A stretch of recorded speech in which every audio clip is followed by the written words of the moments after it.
Welcome to Good Morning Outdoors, your one-stop shop for the latest news, noteworthy trends, and thought-provoking discussions across the outdoor hospitality industry. From campgrounds and RV parks to glamping, outdoor resorts, adventure travel, and ecotourism, we'll be discussing all things outdoor travel and hospitality, so join us on Good Morning Outdoors every Thursday, wherever you get your podcasts. Good morning. Good morning. Happy Thursday, Matt. We're supposed to get some rain. It's sunny out, so I'm grateful. We've had a few really nice days in upstate New York. That's right. And usually I would be able to ask you, what have you been up to this week or what's been going on? But we were thankful to spend the week together, actually, down in the Catskills, preparing for the season. Obviously, we're getting close to May, T-minus about 40 days until we open that property. So working with Kate and Lewis and our whole on-site team there. Really interesting adventure and visit down there this time. Yeah, well said. It's always a little bit of a nail biter when you start to come out of the spring on a seasonal property, heavily wooded, lots of trees. We've had some crazy wind, so I think we were both down there prepared to see some carnage with some trees, and pleasantly surprised to see minimal tree work and landscaping to get done before May. Still got our work cut out for us, which I was gonna say, I think we've got some photos here to share from the visit with some critters, I think, that are giving us a little bit of trouble. I guess this is what happens when you're waterfront camping. Yes, and gives you a glimpse into the day-to-day of a campground owner. And so we have some beavers, and we've had to obtain a nuisance beaver permit and dam removal permit because it's incredible how quickly they can take down trees, big trees. They are damming up some part of the creek, creating ponds. It's obstructing access to certain campsites, and it's just one of those interesting things that we toured through a licensed trapper after we got our permit this week, learned a lot about beavers, had a nice kind of biology lesson, and super interesting, something we got to stay on top of there. And we also booked a fly fishing guide for a couple weeks, so we should have some really good content on fly fishing. We're planning some events in the early season. And what else? I don't know. What else did we get into down there? Yeah, I think that's about it. I mean, the real test will kind of be when we start to turn the utilities back on, obviously begin to kind of remove all of the fallen trees, the branches, really just getting the property ready. We were working with, Kate, our manager there, on really just operations, getting all of our seasonal campers set and working through all of our systems and payments and accounts just to make sure we're all prepped and ready to go for the season. It's all the boring stuff behind the scenes that your campers never see. And many of you, hotel, campground, hospitality operators probably feel that and can relate to that very deeply. There's a lot of work that goes into things that your guests never get to see. So, right, yeah, a lot of great progress. Fun part there though was scoping out and selecting sites for some new glamping tents. So we're starting with 6 glamping tents. So we're starting to prep those sites and strategically pick which sites we want to convert to glamping. So that's a lot of fun. Should change kind of the complexion of the property and give more access to different kinds of customers. So lots of fun. Yeah, absolutely. And before we dive into today's news, just a reminder that if you are joining us on the live broadcast today, drop us a comment. Let us know where you're tuning in from. And as we go through the roster of news and stories, let us know if you have any questions or comments as we go through these. We'd love to hear your opinion and volley back and forth a little bit and see how other people have their take on what's happening in the industry today. I've got my coffee, Matt. Good morning brew here, and we're ready to go. So, all right, why don't you say we dive into today's first story, which really comes from Forbes. This was an article that came out a little bit earlier in the week. I saw it first initially on Woodall's, and then obviously we've had a number of folks in the industry traffic this story on social media and found it on Forbes itself. really about, how glamping is reshaping luxury travel. Do you really want to set this up and give folks a little bit of background on how this was written and some of the information that was contained?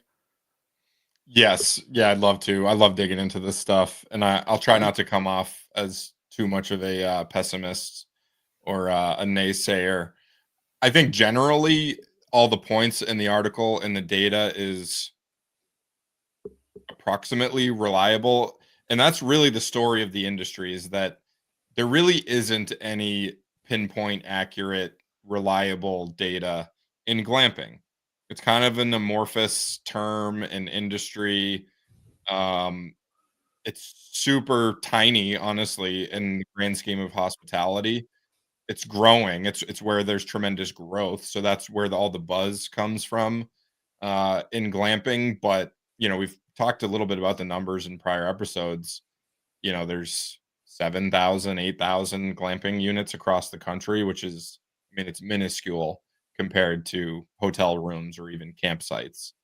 So, I'm torn. I look at these articles, and like I said, I don't see any like problems with it per se. Some of the reports cited were from what I kind of call report mills, where they It's have just report. it's an unverifiable source in the sense of, these are likely not folks who are deep in our industry with a deep Right, understanding of how glamping and outdoor hospitality really works.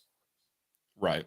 And so they're like, they sell reports for three, four, $5,000. They have a report for every single industry and niche you could ever think of. And how could you possibly be, an expert in every single business niche there is? Um, I when I see these things, I have a couple kind of business cliches and sayings that I keep coming back to. First one is "Cui bono." I love this. Means who benefits. I feel like you should look at everything in life and in business to some degree with that lens of who benefits, who is this, coming from. And this is no shade at the author. Sure, he's a very intelligent and successful and you know business person that's doing everything the right way. He has a couple glamping locations that are due to open soon, and obviously probably studies it very closely.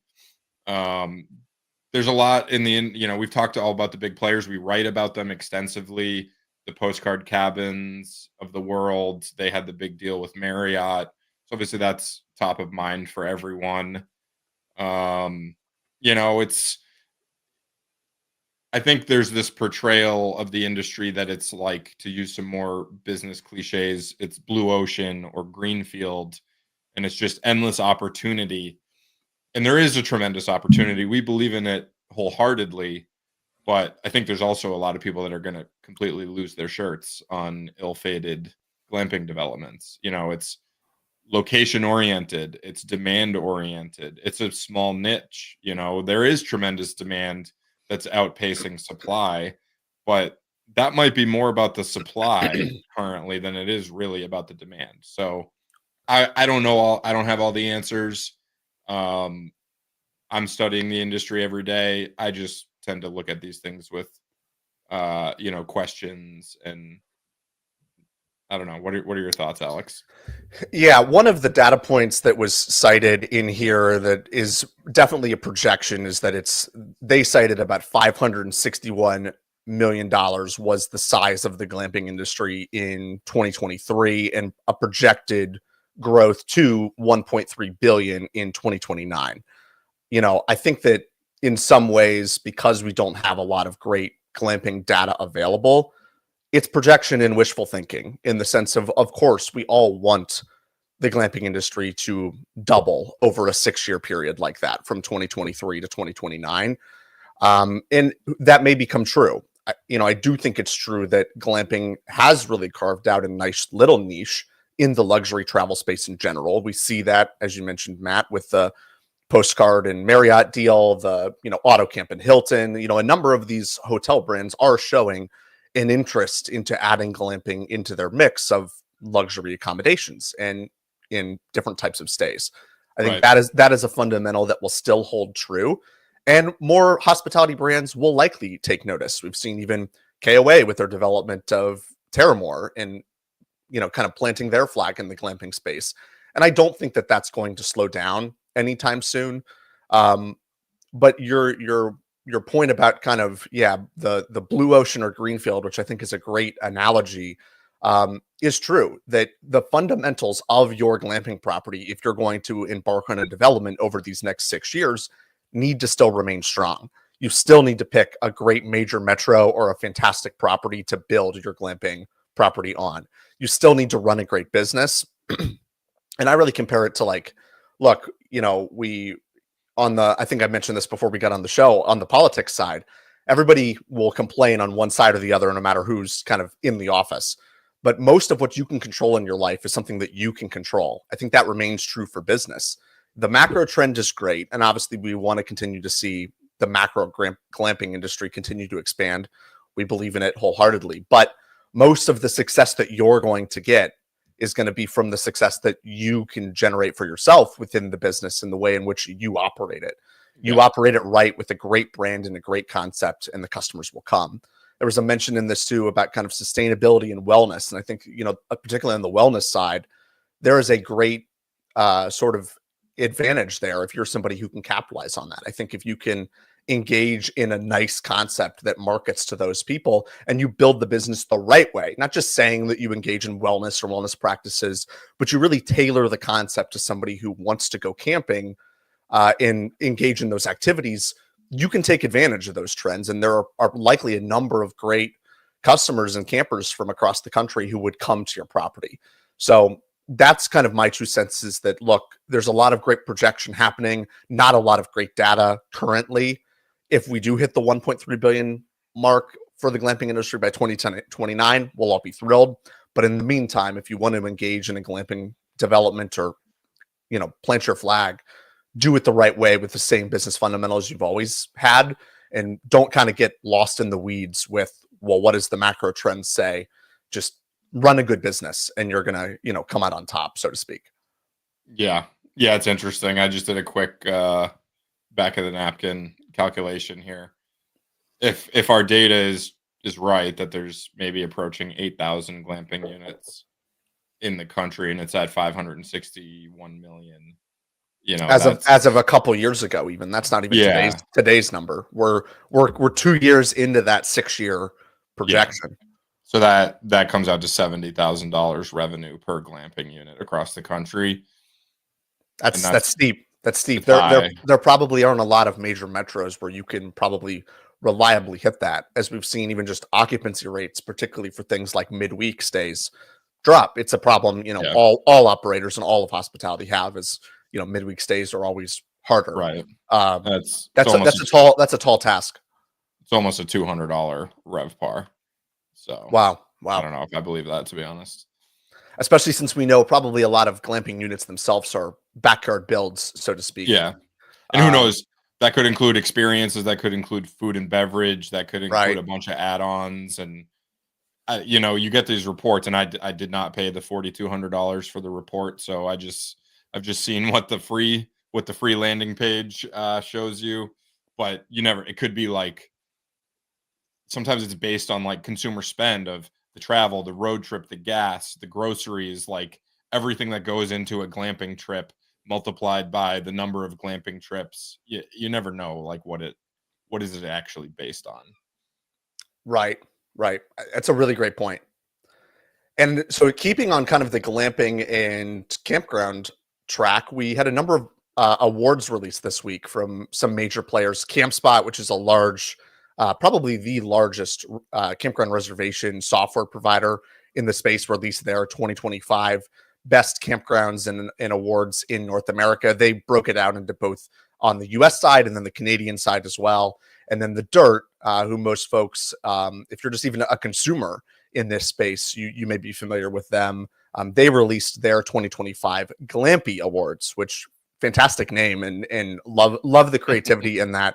And they really highlighted the top 10 glamp grounds across the country. So we certainly are not going to break down and go category by category into all of these. Campspot in particular has about 10 to 12 subcategories Yep. that they released. And that is not something that we'll embark on, but I think it's kind of well suited for us to look at what are some commonalities from a lot of these folks who won these awards, who were the type of properties that actually won this, and what does this really say about the travelers and what they want.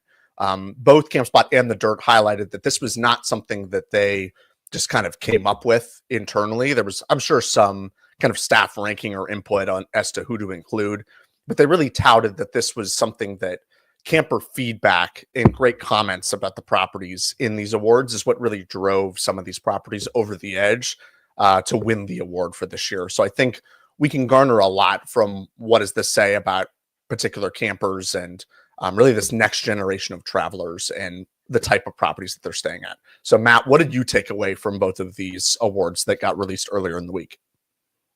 Good question. So in the Campspot Awards, like you said, tons of subcategories. I like that they diversified across the industry. There was glamping, there was RV resorts, there was tent camping, there was small campgrounds, medium campgrounds, large campgrounds. That being said, we did see a pretty, strong institutional representation within these lists. Yeah, we saw CRR, Great Yep, Escapes, RV Resorts, Sun Outdoors and Sun Resorts, Jellystone Properties yep, by themselves. Team Outsider even I think had a location or two. I mean, yeah, a lot of big players for sure. And yep, a lot of those properties have been on the system and are great partners with Campspot for a while. If we think of Jellystone and Sun and CRR, these are kind of ground level partners that really grew up on the platform. right. On the flip side, though, on the Dyrt, I don't think there was a single institutional player represented on the glamping side, which ties back to our kind of earlier story Right, about right. the tiny industry. There are some institutional players. There's private equity, the under canvases, the postcard cabins, the auto camps of the world. There's representation there. I didn't see any of them on these awards. Is mom and pop, more mom and pop locations, which I love it. We don't have anything against the institutional operators. They've done a great job. But I think it's a pretty accurate representation of how the industry, like campgrounds and RV parks consolidation has been underway for quite a while. There's real estate investment trusts and plenty of institutional players, not so much on the glamping side.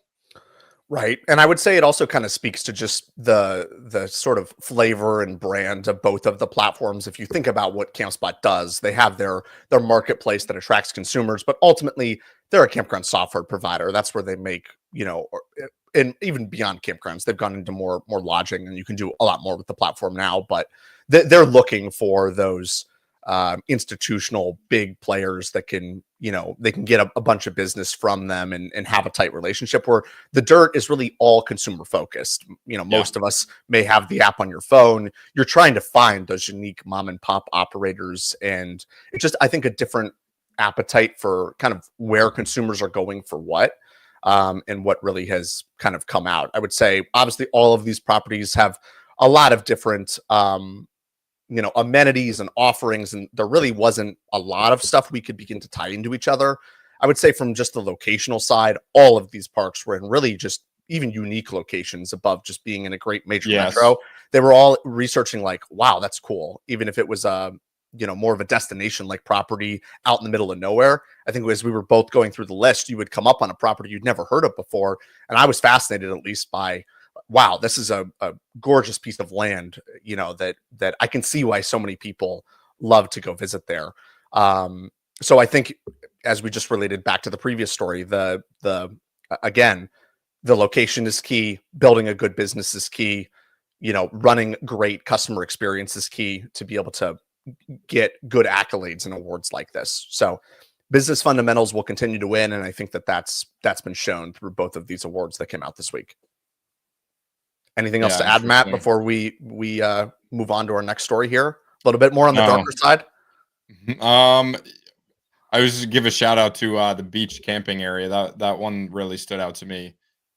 In Conway, New Hampshire. It's kind of our style, on a river, in the woods, old fashioned camping. That's totally our flavor. Yeah, absolutely. Launch Point's another great one out in California. That's fantastic. I mean, there were a lot of really well deserved properties that got on this. So, congrats to everybody who did get an award this year, and I'm sure we'll more platforms and providers will continue to release kind of their version of this, as well as the Ojai with their national awards in November. We'll be sure to give people their flowers and their cards as they come in. So to kind of switch gears here from more of the congratulatory side of the awards down to something, as I mentioned, a little bit darker. This is not exactly a dark story per se, but we saw a story again. I first saw this in Woodall's, but you could also find the story on Union Rayo about Congaree National Park in South Carolina announced that they are saying goodbye to RVs, and they are citing a lot of different reasons for this ban. This is a smaller property in South Carolina. This is by no means one of the gold star names of national parks. This is not a Yellowstone or one of the highly trafficked national parks per se, but they really cite lack of infrastructure, sound, roads, traffic, really the environment and the way in which RVs are not really able to be accommodated or come into the property the right way was really what they cited, which I think is kind of an interesting claim to really say, look, we're playing the risk reward calculation here. We'd rather limit the amount of guests coming in with an RV to preserve the rest of the national park Yeah. for other types of travelers. What did you really see in this story, Matt? So when I first saw the headline, it evoked some emotion. It felt a little bit controversial. Yeah. But then when you dig in, it made sense. I mean, it's a tiny campground. It's 14 campsites. There's two campgrounds within this national park. One is completely just hike in. If you're bringing equipment, it's on your back. That sounds So like Covered Bridge a little bit. right, yeah. So like that's not even part of this equation. The campground that is affected is called Longleaf Campground within Congaree National Park. It's 14 campsites. That's it. And I went and looked at the pictures. It's dirt sites and dirt roads. It's a wet environment. Like it's just not made for RVs. Like it's also kind of sounds like Covered Bridge where we accommodate RVs. We only have a couple sites that are really kind of make sense for transient RVs. There's one thing in the industry where if it's a seasonal or an annual or a monthly RV site, you can work with one of those more difficult sites because you park your RV there and you don't move it for usually quite a while. Totally opposite end of the spectrum is transient RVing, where it's constantly different sized RVs, different level of skill among the drivers. That's a huge concern among RV park owners is people are coming in at night. They might not be super experienced in backing in RVs or navigating campgrounds. So trees get hit, roads conditions, can deteriorate, especially in those wet environments. So, it's representative of the industry again, kind of like our prior stories is public campgrounds are not primarily, geared towards RVs. I think there was less than 100,000 RV sites at federal campgrounds, and only like 2,000 federal campgrounds that actually have at least a single RV site. So it's that's less than 10% of the less than 5% actually of the total campsite supply across the country. So it's to be expected. I think it's a micro kind of scenario of it's not built for RVs, so it makes sense. Right. What I'll add to that is that it's interesting that this is kind of only happening this year, that this wasn't something that they had originally set up, knowing the layout and the structure of the property itself. And I think that's maybe what has led some people to be upset, is that, look, if the national park never opened with RVing, I don't think it would be a problem. They would have these great, hike-in tent sites and great areas for folks to explore, and it would be, that's what the park would be known for. It's always a battle when you come out of the gate with something and have to kind of roll it back and take it away. You're going to get people that are upset about that because it affects them and they like that park or that area. I'll add that there are a number of great alternative properties nearby to this. Great Smoky Mountains National Park, Shenandoah Valley National Park in Virginia. I mean, there are some stunners here that have great RV sites for folks to visit as alternatives. I did see a number of folks as well on social media kind of ask the question of, is this a larger thing to come at national parks? And I think, as Matt, as you laid out how this park has been laid out, likely no. And I think there's probably a bit of sensationalism there. But I think with the, what's been happening in California with the chassis manufacturer requirements and the sort of ban on diesel kind of regulations being in the works, as well as stories like this, even at smaller properties, it just leads some people to question and wonder, is this a broader trend to come in the realm of RVing? And is it going to be more difficult for RVers to park at national and state parks if regulations continue to become tighter? So certainly something to watch. I would venture to guess that this is kind of a one-off problem, at least for now. Certainly if more stories start to pop up where you have more existing properties that had RVing that now will start to take it away, you could see some problems there. But for now, this looks like it could just be a really regional issue at this park in South Carolina. Agreed. And speaking of folks wanting to travel and get to national parks and state parks, our next story comes from RVIA. They recently released their annual spring travel report. And although, Matt, we don't operate here now over the spring break time, it's still, although we had sunny weather this week, it's still a little bit cold in upstate New York, in the Midwest, in a lot of parks across the country. Spring break really has become really the pre-kickoff, I always say, to kind of the RV season. Most people kind of see it as Memorial Day or even early May to be kind of the thick or the meat of the peak season. But spring break for a lot of folks has become the time where they pull the RV back out again, de-winterize it, and hit the road again. And RVIA is estimating that about 14.7 million Americans plan to hit the road this year in their RV. And about 28 million Americans intend to actually just take an RV trip some point this year. So that's about half of the group that RVIA is estimating that will actually embark and take that first adventure now in the spring season. Obviously, this lends itself well to southern properties, western properties. There's a lot of inventory down there and a lot of really great parks. But really interesting looking at the type of people. They had a great kind of demographic breakdown from Gen Zers and traditional RVers kind of making up the bulk of those folks who are looking to take the spring break trip, which I thought is interesting. That's a lot of the maybe older traditional RVers who we know, retirees and folks who are doing their cross-country travel later in life. And then a lot of younger folks who are saying, look, like, I've been trapped inside. I'm ready to hit the road and go visit one of my favorite national parks or stay at really unique, cool places along the way. So I thought that was kind of a really interesting note, looking at actually who was taking the trip and what this says about who's actually willing to do spring travel. Yeah, it's encouraging because there's been a narrative around the industry that the transient demand is suffering. So this was encouraging to read. We've seen it anecdotally in just conversations with people around the industry over the last few weeks. A lot of people traveling themselves out of the office, but reporting, good news at their parks, at their campgrounds, at their glamping properties, if they are in fact operating in the spring. So I'm encouraged by it.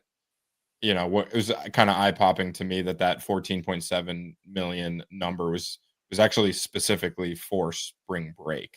Right. Well, and it's always interesting when RVIA releases these reports. They have a really good system to gather this data, and we trust a lot of the data that they're putting out there. I mean, they're really the authority figure when it comes to what's happening on the RV side. But you see that the language in this release about the 14.7 million Americans looking to travel for spring break is that they are intending to travel. This is by no means confirmed reservations that are happening or confirmed data after the fact, looking at, okay, how many of you now actually ended up taking the trip? So some of this always comes down to, is this aspirations? That folks are seeing the warmer weather and saying, yeah, it would be great for me to get the RV out and take the spring break trip, or how many of these folks will actually end up pulling the RV out, going on the first trip of the year in spring break season. But it certainly speaks to, the amount of people who are raising their hand and saying, yeah, I still want to travel in my RV. And it's a good indication, as you mentioned, Matt, for demand coming up this year on the transient side, that look, if we can get people started and going and being outdoors using their units, they're more likely to continue that journey throughout the rest of the summer. And it certainly strengthens the industry in a great sign for what's ahead coming up in 2025.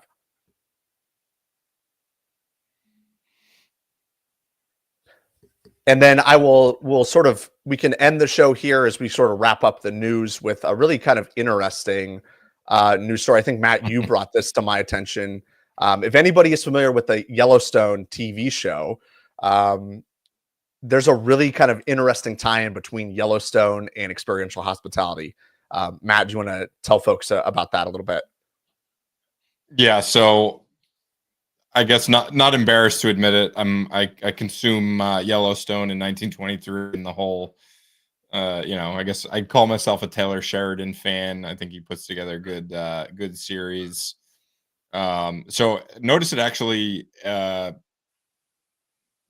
during the actual Yellowstone. So there's the Yellowstone series, and then there's the 1923 prequel series. Right. In Yellowstone, the one of the characters made a reference to experiential hospitality about their piece of Yellowstone getting developed, and developers kind of being sharks in the water to get their hands on some really special real estate. So I thought that was interesting. And now it's been a few episodes now on 1923 with references to it, so I have to deduce that Taylor Sheridan or one of his writers are students of the hospitality industry, because it's come up over and over again. There was a couple episodes ago. There were some miners, Danish miners in the show that were skiing down a hill in Yellowstone, and Timothy Dalton, famous as James Bond, is a sort of a villain character in this 1923 series, and he didn't know what skiing was, which is kind of an inside joke, I guess, because he's famous as a skier in James Bond. But he sees it and he goes over and asks the skiers to explain, and he immediately gets this idea that I can sell this for a fortune. And then it proceeds on to the next episode, and there's a scene where he's got a group of investors all in their tuxedos. They're all drinking scotch and smoking cigars, and he's making this investor pitch about a ski resort in Yellowstone, which I just thought was funny. And he has this quote where he says, an experience is a good thing to sell because it costs nothing to make because it already exists, which that can be, I think anyone in the hospitality industry would say, hold on a second there. It's blood, sweat, and tears and payroll and people resources all go into creating an experience. But I think it's representative of the times where manufacturing and creating things is more the foundation of the economy, and that's really hard to do that. People in factories and whatnot. So comparatively, yeah, that makes sense. But just thought it was worth mentioning because kind of a modern really great pop culture moment, yeah, in one of the most kind of highly trafficked and watched TV shows of our time today. So look, the experiential hospitality bug it's catching fire a little bit. We're going to have everybody saying it in the industry coming up in the next couple of years. Definitely. And then as we wrap up, just want to thank Jackson. Thanks for tuning in from Fort Myers, Florida with us today. Absolutely gorgeous, I'm sure. And yeah, appreciate everybody who tuned in live to watch on the live broadcast. If you have any info or news stories that you think would be great for us to cover, we'd love for you to shoot us an email, goodmorning@hospitality.fm. As always, we'll see you back here next Thursday, 10 a.m. Eastern, for another great episode of Good Morning Outdoors. Get outdoors. Hope everybody has a great week, and we'll see everybody soon.